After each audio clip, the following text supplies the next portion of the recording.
बिस्मिल्लाहिर्रहमानिर्रहीम। अस्सलाम वालेकुम दोस्तों, आज के लेक्चर में हम जक्स्टाग्लोमेरुलर एपेटाइटिस के बारे में पढ़ेंगे। आज के लेक्चर में हम जक्स्टाग्लोमेरुलर एपेटाइटिस का डिफिनीशन करेंगे, फिर इसके स्ट्रक्चर के बारे में पढ़ेंगे। स्ट्रक्चर वाइज ये मेनली 3 डिफरेंट स्ट्रक्चर्स में मुश्तमिल होता है। फिर इसके बाद फंक्शंस ऑफ ग्लोमेरुलर एपेटाइटिस के बारे में पढ़ेंगे। तो चलो स्टार्ट लेते हैं डिफिनीशन से। जक्स्टा का मतलब है नियर, ग्लोमेरुलर का मतलब है ग्लोमेरुलस। तो वो स्पेशलाइज आर्गन जो कि ग्लोमेरुलस ऑफ द निफ्रॉन के करीब पाया जाता हो उसे जक्स्टाग्लोमेरुलर एपेटाइटिस कहा जाता है। Structure of juxtaglomerular apparatus. Structure wise juxtaglomerular apparatus 3 different structure से बना हुआ होता है। पहला है मेकोला डेंसा, दूसरा है एक्स्ट्रा ग्लोमेरुलर मेसेंजर सेल्स और तीसरा है जक्स्टाग्लोमेरुलर सेल्स। मेकोला डेंसा हमने पिछले लेक्चर में डिस्कस किया है कि loop of Henle proximal convolutive tubule of the nephron से निकला हुआ होता है और ये loop of Henle 3 different segment से बना हुआ होता है। एक है डिसेंडिंग सेगमेंट, दूसरा है हेयर पेन बैंड और तीसरा है असेंडिंग सेगमेंट। असेंडिंग और डिसेंडिंग सेगमेंट पे 2 पार्ट्स में मुश्तमिल होते हैं।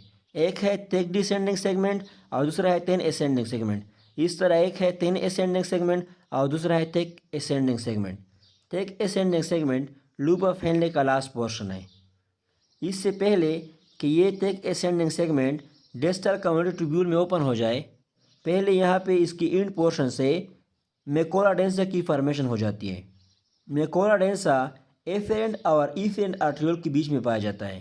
एफेरेंट आर्ट्रियोल उस आर्ट्रियोल को कहते हैं जो कि बुमन कैप्सूल में एंटर करते हैं और इफेरेंट आर्ट्रियोल उस आर्ट्रियोल को कहते हैं जो कि बुमन कैप्सूल से बाहर निकलते हैं। तो इन दोनों के बीच में मेकोला डेंसा पाया जाता है। Macula densa mainly afferent arteriole के ज़्यादा करीब होता है। Macula densa tightly packed cuboidal epithelial cell से बना हुआ होता है। क्यूबॉइडल शेप सेल्स होते हैं जिसके दरमियान कोई स्पेस नहीं होती। मेकोला डेंसा का फंक्शन ये है कि ये ट्यूबुलोग्लोमेरुलर फीडबैक मैकेनिज्म में बड़ा इंपॉर्टेंट रोल परफॉर्म करता है। ट्यूबुलोग्लोमेरुलर फीडबैक मैकेनिज्म वो मैकेनिज्म है जिसके ज़रिए से ग्लोमेरुलर ब्लड फ्लो और ग्लोमेरुलर फिल्ट्रेशन रेट को मेंटेन किया जाता है। इसके अलावा मेकोला डेंसा थ्रोम्बोक्सिन A2 की सिक्रीशन भी करता है। थ्रोम्बोक्सिन A2 एक ऐसा हार्मोन है जो कि न्यू प्लेटलेट के एक्टिवेशन के साथ साथ इसकी एग्रीगेशन भी करा लेता है। इसका मतलब ये है कि ये thromboxane A2 clotting of the blood में हेल्प करता है। अगर कहीं भी ब्लड वेसल्स की इंजरी हो जाए और ब्लीडिंग स्टार्ट हो जाए तो फिर ये थ्रोम्बोक्सिन A2 ब्लड की क्लॉटिंग करता है ताकि ज़्यादा ब्लड लॉस ना हो जाए। जक्स्टाग्लोमेरुलर एपेटाइटिस के दूसरे स्ट्रक्चर्स का नाम है extra glomerular mesangial cells. Macula densa, afferent arteriole और इफेरेंट आर्ट्रियोल के बीच में एक ट्रायंगुलर रीजन होती है जहाँ पे एक्स्ट्रा ग्लोमेरुलर मेसेंजर सेल्स होते हैं। एक्स्ट्रा इस वजह से कहते हैं क्योंकि ये ग्लोमेरुलर से बाहर होते हैं। इन सेल्स को एग्रेनुलर सेल्स, लेसेस सेल्स और गोर्मेटिक सेल्स भी कहा जाता है। Extra glomerular mesangial cells prostaglandins और साइटोकिन की सिक्रीशन करते हैं। इसके अलावा जो ग्लोमेरुलस के अंदर सेल्स होते हैं इसको ग्लोमेरुलर मेसेंजर सेल्स और इंट्रा ग्लोमेरुलर मेसेंजर सेल कहा जाता है।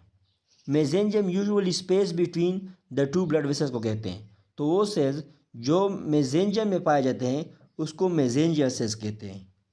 ये intra glomerular mesangial cells glomerular की कैपिलरीज के बीच में पाए जाते हैं। ये glomerular mesangial cells capillary loops को सराउंड करती हैं, तो इस तरह ये ग्लोमेरुलर कैपिलरी लूप्स को स्ट्रक्चरल सपोर्ट देती है। इसके अलावा ये सेल्स अपने कंट्रैक्टाइल प्रॉपर्टी की वजह से ग्लोमेरुलर फिल्ट्रेशन रेट की रेगुलेशन में भी हेल्प करती है। ये फेगोसाइटिक इन नेचर भी है, मीन्स सेल को एनगल्फ कर देते हैं और फिर इसको मार देते हैं। फेगोसाइटोसिस के ज़रिए से 2 किस्म के सेल्स को मार देता है, एक तो इंजर्ड सेल्स को और दूसरे एज्ड सेल्स को। अगर कोई सेल ज़्यादा पुराना हो तो फिर इसकी किलिंग होती है और टिश्यू की रीनेविंग हो जाती है, या अगर किसी सेल की इंजरी हो गई है तो फिर इसको भी फेगोसाइटोसिस के ज़रिए से मार दिया जाता है। तो इस तरह ये मेसेंजर सेल्स ग्लोमेरुलस में रीन्यूइंग और रिपेयरिंग में हेल्प करते हैं। इसके अलावा ये ग्लोमेरुलर इंटरस्टिशियल मैट्रिक्स, प्रोस्टाग्लैंडिन्स और साइटोकिन की सिक्रीशन भी करती हैं। Juxtaglomerular cells. Juxtaglomerular cells specialize smooth muscle cells हैं जो कि एफेरेंट आर्ट्रियोल में पाए जाते हैं। इससे पहले कि एफेरेंट आर्ट्रियोल बुमेन कैप्सूल में एंटर हो जाए, जक्स्टाग्लोमेरुलर सेल्स इसको सराउंड करती हैं, इसको रेप करती हैं लाइक अ बेल्ट। हमें पता है कि आर्ट्रियोल्स में 3 लेयर्स होती हैं। एक है ट्यूनिका एडवांटेशिया जो सबसे ऊपर वाली लेयर होती है, दूसरा है ट्यूनिका मीडिया और तीसरा है ट्यूनिका इंटीमा। तो ये जो स्मूथ मसल सेल्स हैं ये सिर्फ ट्यूनिका मीडिया और tunica adventitia of the afferent arteriole में होती है। जक्स्टाग्लोमेरुलर सेल्स को ग्रेन्युलर सेल्स भी कहा जाता है क्योंकि इसके साइटोप्लाज्म में सेक्रेटरी ग्रेन्यूल्स होते हैं। पोलर कशन आर परकेशन, इससे पहले कि एफेरेंट आर्ट्रियोल बोमिन की कैप्सूल में एंटर हो जाए, ये जक्स्टाग्लोमेरुलर सेल्स इसके इर्द गिर्द एक थिक कफ लाइक और बेल्ट लाइक स्ट्रक्चर बनाते हैं जिसे पोलर कशन आर परकेशन कहा जाता है। Functions of juxtaglomerular apparatus, juxtaglomerular apparatus का प्राइमरी फंक्शन ये है कि हार्मोन की सिक्रीशन करते हैं। इसके अलावा ये ग्लोमेरुलर ब्लड फ्लो और ग्लोमेरुलर फिल्ट्रेशन रेट को भी रेगुलेट करते हैं। Secretion of hormone, juxtaglomerular apparatus mainly 2 hormone secrete करते हैं, renin and prostaglandins. Renin, juxtaglomerular cells renin की सिक्रीशन करती हैं। रेनिन एक ऐसा पेप्टाइड है जो 340 अमीनो एसिड पर मुश्तमिल होता है। ये रेनिन एंजियोटेंसिन के साथ मिलकर एक हार्मोनल सिस्टम बनाती हैं जिसे रेनिन एंजियोटेंसिन सिस्टम कहा जाता है। ये renin angiotensin system maintenance of blood pressure के लिए रिस्पॉन्सिबल होता है। स्टिमुलेंट्स फॉर रेनिन रिलीज, कौन कौन से स्टिमुलस है जो कि रेनिन की सिक्रीशन काज करते हैं? पहला जो स्टिमुलस है वो है fall in arterial blood pressure. अगर ब्लड प्रेशर डिक्रीज हो जाए तो रेनिन की सिक्रीशन इंक्रीज हो जाती है। दूसरा है कि reduction in extra cellular fluid volume, अगर extra cellular fluid volume decrease हो जाए तो रेनिन की सिक्रीशन पे इंक्रीज हो जाती है। तीसरा है कि increase sympathetic activity means emergency के टाइम पे भी रेनिन की सिक्रीशन इंक्रीज हो जाती है।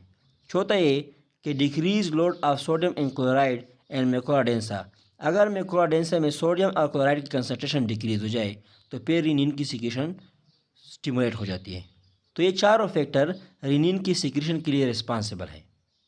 रेनिन एंजियोटेंसिन सिस्टम, जब किडनी से रेनिन ब्लड में रिलीज हो जाता है तो एक स्पेसिफिक प्लाज्मा प्रोटीन है जिसे एंजियोटेंसिनोजन और रेनिन सबस्ट्रेट कहा जाता है, इस पे एक्ट करता है और इस एंजियोटेंसिनोजन को एंजियोटेंसिन 1 में कन्वर्ट करता है जो कि एक डेकापेप्टाइड है, मींस 10 अमीनो एसिड पर मुश्तमिल होता है।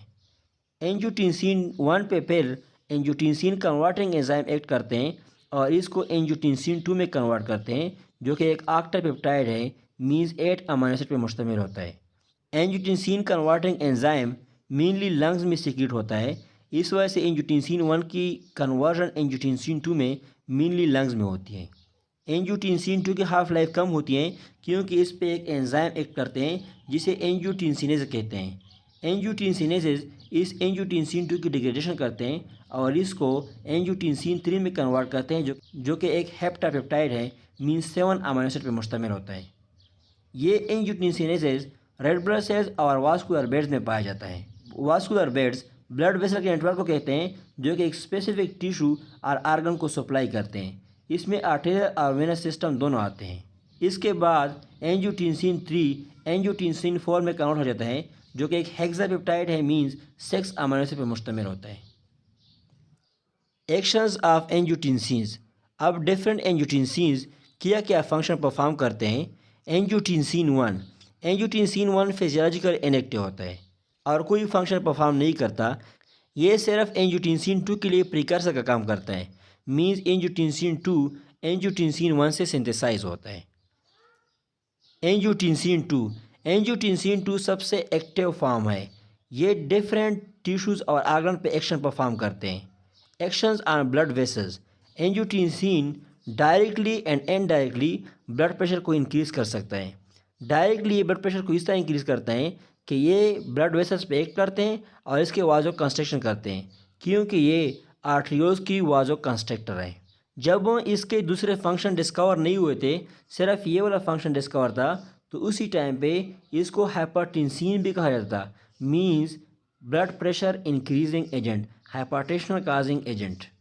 इसके अलावा ये ब्लड प्रेशर को इनडायरेक्टली भी इंक्रीज़ करता है क्योंकि ये पोस्ट गैंग्लियनिक सिंपैथेटिक फाइबर से नार एड्रेनलिन मींस नार एपिनेफ्रिन की सिक्रीशन को इंक्रीज़ कर देता है जो कि एक वाजो कंस्ट्रक्टर है। Actions on adrenal cortex, angiotensin 2 adrenal cortex के जोना ग्लोमेरुलोसा पे एक्ट करते हैं और वहाँ से अल्डोस्टेरोन की सिक्रीशन को इंक्रीज़ कर देते हैं। ये अल्डोस्टेरोन रेनल ट्यूब्यूल पे एक्ट करते हैं और सोडियम की रिटेंशन को मीन सोडियम की रिएब्जॉर्प्शन को इंक्रीज़ करा देते हैं, जिसकी वजह से ब्लड प्रेशर इंक्रीज़ हो जाता है। क्योंकि जब भी सोडियम की रिएब्जॉर्प्शन होती है ऑटोमेटिकली इसके बाद वाटर की रिएब्जॉर्प्शन भी हो जाती है, जिसकी वजह से ब्लड वॉल्यूम इंक्रीज़ हो जाता है। और जब भी ब्लड वॉल्यूम इंक्रीज़ होता है तो ब्लड प्रेशर भी इंक्रीज़ हो जाता है। Action on kidney. एंजियोटेंसिन 2 दो तरीक़ों से ग्लोमेरुलर फिल्ट्रेशन रेट को रेगुलेट करता है। एक तो ये इफेरेंट आर्टरियोल की कंस्ट्रक्शन करते हैं, जिसकी वजह से फिल्ट्रेशन रेट डिक्रीज़ हो जाता है। और दूसरा ये कि ये ग्लोमेरुलर मैसेंजर सेल्स की कंट्रैक्शन काज कर देते हैं, जिसकी वजह से ग्लोमेरुलर के पेज की सरफेस एरिया डिक्रीज़ हो जाती हैं। और जब सरफेस एरिया डिक्रीज़ हो जाती हैं तो एज अ रिज़ल्ट फिल्ट्रेशन भी डिक्रीज़ हो जाती है। दूसरा एक्शन किडनी पे ये है कि ये रेनल ट्यूब्यूल के ज़रिए से सोडियम की रीअब्जॉर्प्शन को इंक्रीज़ करा देता है और ये एक्शन प्रॉक्सिमल कम्युनिकेटिव ट्यूब्यूल में प्रोमिनेंट होती है। Actions on brain. Angiotensin 2 baroreceptor reflex को इनहिबिट कर देता है। बेरोरिसेप्टर रिफ्लेक्स एक फीडबैक मैकेनिज्म है जिसके ज़रिए से ब्लड प्रेशर को रेगुलेट किया जाता है। मेनली ये ब्लड प्रेशर को डिक्रीज़ करते हैं। तो जब एंजियोटेंसिन 2 बेरोरिसेप्टर रिफ्लेक्स को इनहिबिट करते हैं तो ऑटोमेटिकली ब्लड प्रेशर इंक्रीज़ हो जाता है। दूसरा एक्शन ब्रेन पे ये है कि ये हाइपोथैलेमस में थर्स्ट सेंटर को स्टिमुलेट करता है, जिसकी वजह से वाटर इनटेक इंक्रीज़ हो जाती है। जब वाटर इनटेक इंक्रीज़ हो जाती है तो blood volume as a result increase हो जाती है, जिसके नतीजे में ब्लड प्रेशर इंक्रीज़ हो जाती है। तो एंजियोटेंसिन जितनी भी एक्शन परफॉर्म करता है मेनली ये डायरेक्टली और इनडायरेक्टली ब्लड प्रेशर की इंक्रीजिंग का काज बनते हैं। इसके अलावा यह हाइपोथैलेमस से कार्टिकोट्रोफिन रिलीजिंग हार्मोन की सिक्रीशन को इंक्रीज़ कर देता है और ये कार्टिकोट्रोफिन रिलीजिंग हार्मोन पिट्यूटरी ग्लैंड पे एक्ट करते हैं और वहाँ से एड्रीनोकार्टिकोट्रोपिक हार्मोन की सिक्रीशन को इंक्रीज़ कर देते हैं और फिर ये एड्रीनोकार्टिकोट्रोपिक हार्मोन एड्रीनल ग्लैंड पे एक्ट करते हैं और एड्रीनल ग्लैंड की सिक्रीशन को इंक्रीज़ करते हैं। चौथा इफेक्ट ब्रेन पे ये है कि ये हाइपोथैलेमस से एंटी डायरेटिक हार्मोन की सिक्रीशन को भी इंक्रीज़ कर देता है। एंटी डायरेटिक हार्मोन एक ऐसा हार्मोन है जो कि यूरिन की एक्सक्रीशन को डिक्रीज़ करते हैं। तो एज अ रिज़ल्ट ये ब्लड वॉल्यूम को इंक्रीज़ करते हैं, जिसके नतीजे में ब्लड प्रेशर इंक्रीज़ हो जाता है। So anti diuretic hormone mainly low blood pressure condition में सिक्रीट होता है। और एंजियोटेंसिन का हार्ट पे इफेक्ट ये है कि हार्ट के लिए ग्रोथ फैक्टर की तरह काम करता है, क्योंकि ये मस्कुलर हाइपरट्रॉफी करता है, मीन्स मसल सेल के साइज़ को इंक्रीज़ कर देते हैं, जिसकी वजह से हार्ट की इनलार्जमेंट हो जाती है। एंजियोटेंसिन 3 एंजियोटेंसिन 2 की तरह ब्लड प्रेशर को इंक्रीज़ करते हैं और एड्रीनल कॉर्टेक्स से अल्डोस्टेरोन की सिक्रीशन को स्टिमुलेट करते हैं। इसकी जो एड्रीनोकार्टिकल स्टिमुलेटिंग एक्टिविटी है ये बिल्कुल 100% एंजियोटेंसिन 2 की तरह होती हैं और इसके बराबर होती हैं, लेकिन इसकी vasopressor activity means blood pressure increasing activity 40% of angiotensin 2 होती हैं, मीन्स एंजियोटेंसिन 2 की एक्टिविटी के हाफ की भी बराबर नहीं होती। एंजियोटेंसिन 4 भी एड्रीनोकार्टिकल की स्टिमुलेशन करते हैं और वाज़ोप्रेसर एक्टिविटी है, means blood pressure increasing activity है। प्रोस्टाग्लैंडिन जक्स्ट्राग्लोमेरुलर एपेटाइटिस के एक्स्ट्राग्लोमेरुलर मैसेंजर सेल्स प्रोस्टाग्लैंडिन की सिक्रीशन करते हैं। इसके अलावा prostaglandin type 1 medullary interstitial cells of medulla से भी सिक्रीट होते हैं। Secretion of other substances. Extraglomerular mesangial cells prostaglandin के अलावा साइटोकिन लाइक इंटरल्यूकिन 2 और ट्यूमर नेक्रोसिस फैक्टर की सिक्रीशन भी करती हैं। ट्यूमर नेक्रोसिस फैक्टर इन्फ्लेमेशन को इनहिबिट करते हैं, जबकि इंटरल्यूकिन 2 इन्फ्लेमेशन के टाइम पे टी सेल्स और बी सेल्स की प्रोलिफरेशन को इंक्रीज़ कर देते हैं, मीन्स इसके नंबरिंग को इंक्रीज़ कर देते हैं। Macula densa sales thromboxane A2 की सिक्रीशन करते हैं, जो कि हमने पहले डिस्कस किया है। Regulation of glomerular blood flow and glomerular filtration rate. Juxtaglomerular apparatus की macula densa cells tubulo glomerular feedback mechanism में बड़ा इंपॉर्टेंट रोल परफॉर्म करती हैं। ये एक फीडबैक मैकेनिज्म है जिसके ज़रिए से ग्लोमेरुलर ब्लड फ्लो और ग्लोमेरुलर फिल्ट्रेशन रेट को मेंटेन किया जाता है, रेगुलेट किया जाता है। So this is all about juxtaglomerular apparatus. इंशाल्लाह आप सब दोस्तों को समझ आ गया होगा।